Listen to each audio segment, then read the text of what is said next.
பேரன்பு வணக்கம். இன்றைய மூலிகை சூப் கருவேப்பிள்ளை, மல்லி, புதினா, இஞ்சி, பூண்டு, மிளகு, ஜீரகம், தக்காளி எல்லாம் கலந்து அருமையான ஒரு மூலிகை சூப் தயாராகிட்டு இருக்கு. அதிகாலை அற்புதம். சின்ன வெங்காயம் சேர்க்கும்போது சிறப்பாக இருக்கும். நாட்டு தக்காளி எல்லாம் போட்டு கலந்தோன்னா அந்த சூப் ரெசிபி ரொம்ப சிறப்பாக இருக்கும். இது அற்புதமான ஒரு மூலிகை வடிசாருங்க. இதில் நெல்லிக்காயும் சேர்க்குறோம். கிட்டத்தட்ட ஒரு 14 வகையான மூலிகைகள் சேர்த்து கொதிக்க வச்சு வடிசாராக வடித்து குடிக்கிறதுனால இது அருமையான இயற்கையான வடிசாறு. ரொம்ப சிறப்பு. இந்த அற்புதமான வடிசாரை நீங்கள் எல்லோரும் பயன்படுத்துங்க.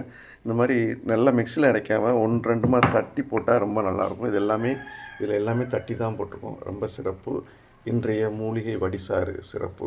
பார்க்கவே அப்படியே அருமையாக இருக்கா? ஒன்றொன்னே ரசித்து பண்ணுங்கள். கண்கொள்ளா காட்சி. வாழ்க வளமுடன், வாழ்க ஆரோக்கியத்துடன். நன்றி. வாழ்க வளமுடன்.